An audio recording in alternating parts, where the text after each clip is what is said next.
Hello दोस्तों, मेरा नाम है नितिन और आप सुन रहे हैं दास्तान खौफ। तो चलिए शुरू करते हैं। ये कहानी कानपुर के पास एक गांव में घटित एक ऐसी घटना जिसने पूरे घर को बर्बाद कर दिया। उस घर के लोगों ने भी नहीं सोचा होगा कि उनके साथ कुछ ऐसा होने वाला है। ये कहानी आज से 25 साल पुरानी है। उस घर के बड़े बेटे की शादी होती है। उसकी बीवी बहुत ही ज़्यादा कूल नेचर और अच्छे स्वभाव की थी। 4 से 5 महीने बहुत खुशी के साथ बीतते हैं उस घर के। उसके बाद आता है वो दिन। उस समय गांव में गैसें बहुत कम हुआ करती थी, तो घर की औरतें चूल्हा जलाने के लिए जंगल में जाकर लकड़ी इकट्ठा करती थी। जो नई दुल्हन आई थी वो भी जंगल से लकड़ियाँ इकट्ठा करके लाया करती थी। उसको ज़्यादातर 1 घंटा लगता था लकड़ियाँ लाने में, लेकिन उस दिन हो जाती है 1 घंटा, हो जाता है 2 घंटे, 3 घंटे, 4 घंटे, वो वापस नहीं आती। तो ये सोच वो घर वाले परेशान हो जाते हैं कि कहीं वो किसी के साथ भाग तो नहीं गई। घर के सभी लोग उसको ढूंढने के लिए जंगल में जाते हैं। वो सीधा उसी जगह पहुंचते हैं जहाँ से वो लकड़ियाँ इकट्ठा किया करती थी। जब वो वहाँ जाकर देखते हैं तो वो एक पेड़ के नीचे बेहोश पड़ी हुई थी।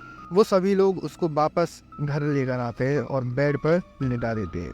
कुछ देर बाद उसको होश आता है तो वो बिल्कुल मदहोश लग रही थी। वो अपनी बड़ी बड़ी आंखों से सबको देख रही थी। हल्की सी एक मुस्कान दे के बोलती है, मैं बिल्कुल सही जगह पर आई हूँ, और बैठ जाती है। सभी को उसका ये नेचर थोड़ा अजीब लगता है, लेकिन कोई उस पर ज़्यादा ध्यान नहीं देता, क्योंकि हो सकता है किसी कारणवश वो बेहोश हुई हो, इसलिए सभी उसको आराम करने के लिए वहीं छोड़ देते हैं। इसी तरह 2-3 दिन और बीतते हैं। उसका स्वभाव जब वो आई थी बहुत कूल था, बहुत शांत नेचर की थी वो। लेकिन उस दिन के बाद से जब भी कोई उससे किसी काम की बोला करता था तो लड़ने को तैयार हो जाया करती थी।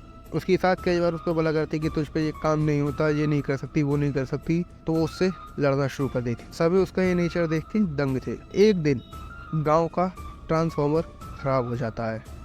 गांव में लाइट नहीं थी, तो वो सभी अपने गांव में पड़ोस वाले घर में जाते हैं। यहाँ सभी औरत बैठी हुई थी, तो वो बहू बोलती है कि चाची आपके घर में बहुत गर्मी है। तो उधर से चाची बोलती कि बेटा तुझे ही गर्मी नहीं लग रही, हम सबको गर्मी लग रही है। ये बोल वो औरत बात करना शुरू करती है बाकियों से। तभी वो बहू ऊपर को देख बोलती है कि आपका काश ये पंखा चल रहा होता। कुछ सेकंड बीतते हैं, वो पंखा इतनी तेज चलने लगता है कि आज तक कभी नहीं चला था। कमरे में रखे सारे कागज उड़ने लगते हैं। सभी औरतें ये देख कांप जाती हैं, उनके हाथ पैर हिलना शुरू हो जाते हैं। सभी सोचते हैं पता नहीं इसको क्या हुआ, ऐसा क्या बोल दिया इसने, और ये कैसे पंखा इतनी तेज चल रहा है। वो दिन निकल जाता है। कुछ दिन बाद वो जो बहू थी अपने पति को हाथ तक नहीं रखने देती थी। अब अगर वो हाथ रखने की कोशिश भी करता तो उसको बहुत बुरी तरह से मारा कर। ये देख सभी घर वाले बहुत परेशान थे।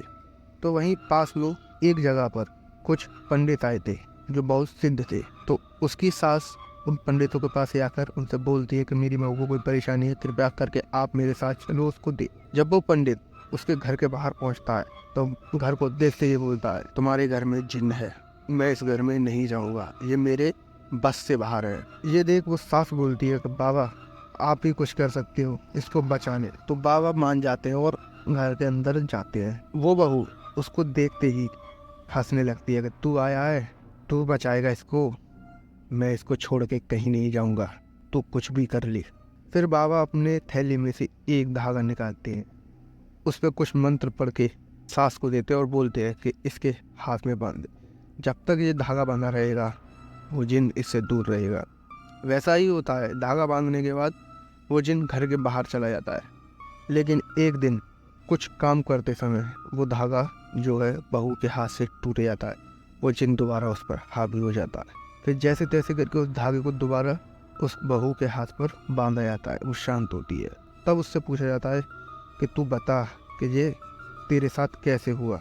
तब वो बहू बताती है कि जब मैं लकड़ियाँ इकट्ठा करने जंगल जाया करती थी, पेड़ के नीचे जब मैं पहुंचा करती थी तो कोई आवाज़ मुझे हमेशा सुनाई देती थी कि तू बहुत सुंदर है, मुझे तू चाहिए, तू जो बोलेगी मैं करूँगा तेरे लिए। जिस दिन मैं बेहोश हुई थी मैं उस दिन बहुत ज़्यादा मेकअप करके गई थी, इत्र सेंट लगा के गई थी।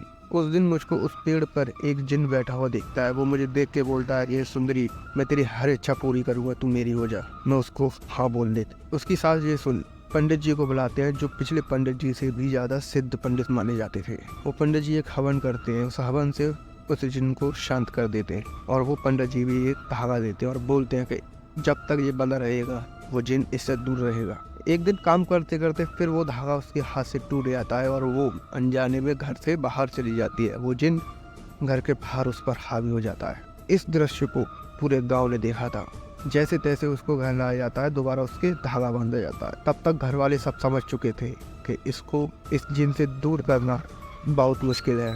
आखिरकार सभी घर वाले भी हार मान लेते हैं। एक दिन वो बहू उसी पड़ोस वाली चाची के घर में थी। सभी औरतें वहाँ बैठी हुई, तभी वो बहू बोलती है कि मुझे नींद आ रही है चाची, मैं नींद पूरी करने जा रही। ये बोल वो वहाँ से उठकर वापस अपने घर की तरफ चलना शुरू कर दे।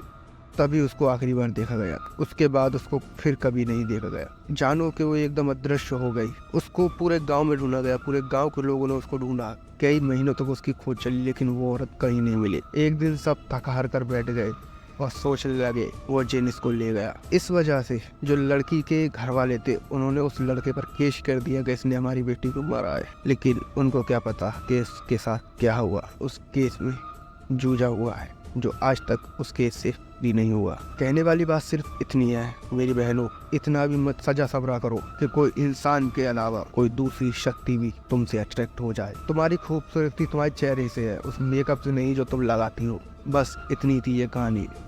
तो कैसी लगी आपको इनकी ये कहानी कमेंट सेक्शन में ज़रूर बताना। मिलते हैं आपसे एक और नई कहानी के साथ। तब तक के लिए अपना और अपनों का ध्यान रखें। एक सब्सक्राइब कर लो, इससे हमें मोटिवेशन मिलती है और अच्छी अच्छी वीडियो बनाने की। धन्यवाद।